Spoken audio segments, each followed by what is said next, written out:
നാത്തൂന്മാരുടെ വിഷവമതത്തിൽ ഇരിഞ്ഞടങ്ങിയ മാക്കത്തിന്റെയും മക്കളുടെയും കരളലിയിക്കുന്ന കഥ നിത്യസത്യമായി നിലനിൽക്കെ ഇതാ നമുക്ക് മുന്നിലേക്ക്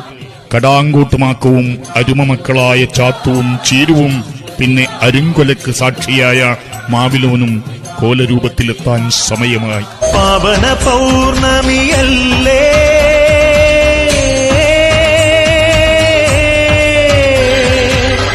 പാപവും നീ പൊറുക്കില്ലേ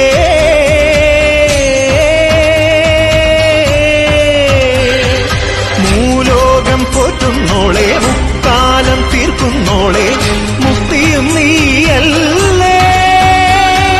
മുത്തോലക്കോലം കെട്ടി ചിത്തൈതയാടുന്നോളെ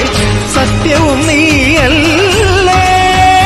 പടയുണര് പടയമുണര് പടകമൊടുടമരുകമുണരുണര്